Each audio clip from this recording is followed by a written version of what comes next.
Good evening again, ESQUADS. Today, I will tell you a story about The Favorite Son-in-Law by Lali. So, this is my fourth story for the Halloween special of my Wattpad storytelling. So, let's get started. The Favorite Son-in-Law by Lali. For 2 decades now, at exactly 6 o'clock in the evening, 73-year-old Lolo Pepe would sit at their garden waiting for Manuel, his favorite son-in-law. Manuel is the husband of Sylvia, Lolo Pepe's oldest daughter. Having started out as a regular mailman, through sheer hard work, Manuel ended up as a postmaster. Though Manuel could be considered as the poorest among Lolo Pepe's sons-in-law, the old man obviously favored him over the neurologist and the engineer. Hard work, Lolo Pepe used to tell Manuel. That's what I see in you, you're self-made, I respect that. After his second heart attack, Lolo Pepe's daughter cursed him to stop practicing law. Time to relax, Papa, they told him. Enjoy life, rest a little. We are all grown-ups anyway. At first, Lolo Pepe wouldn't even hear of retiring. Retirement is for the dying, he would emphasize. But it was Manuel, his favorite son-in-law, who knew his weak spot. Just think about it, Papa, he told the old man. You have all the time in the world to read all of those great classic literature. Reading the classics had always been Lolo Pepe's passion. Manuel would pass by his house and give him a classic novel. Another Russian novel for you, he usually told the old man. On occasion, Manuel would also give him a copy of the latest bestseller. We will never know, he'd tell Lolo Pepe. This may become a classic someday. Lolo Pepe's house is just 2 blocks from Manuel's. Manuel and his family used to visit him nightly. When Manuel's children went to college and his wife got promoted as head nurse in the local hospital, it was Manuel who continued the nightly visits.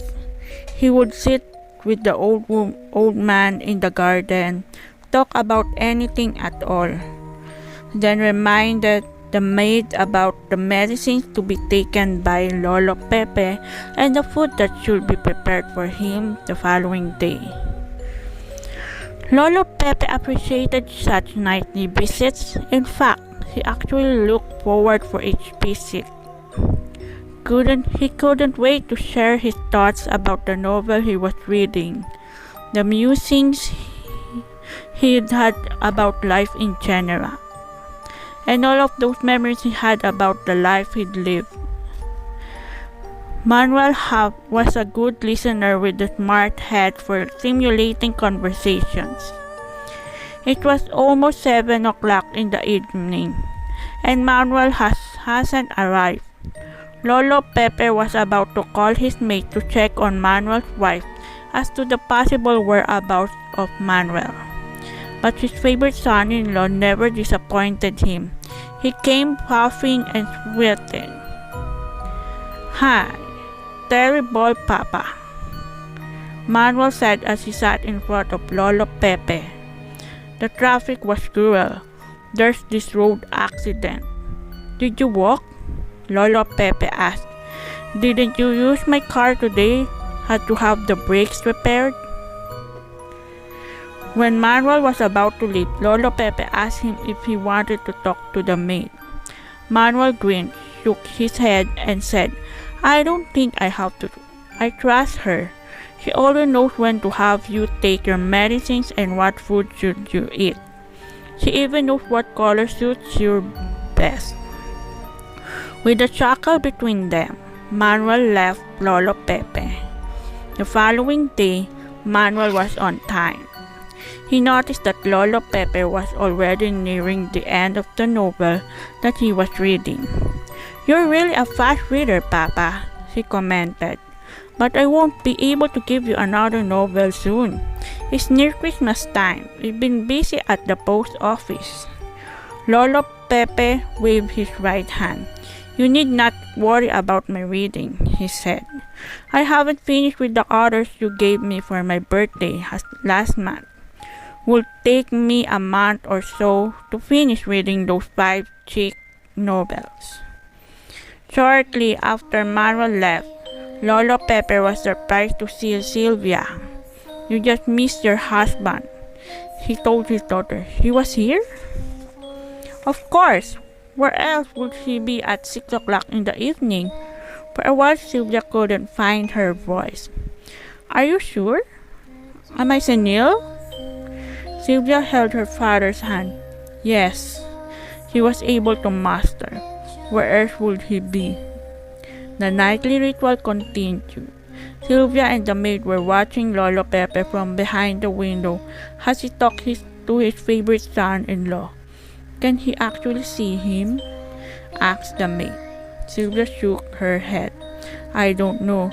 If he could, then it's like having a way to communicate with husband. Papa could tell him what's happening to us. I miss my husband. That road accident was so cruel. How I wish I could piece together his car, his body, his life." "Oh, Ate Sylvia," the maid said, "it's so hard to keep on lying to Lolo Pepe. It's better this way. It will save him from pain."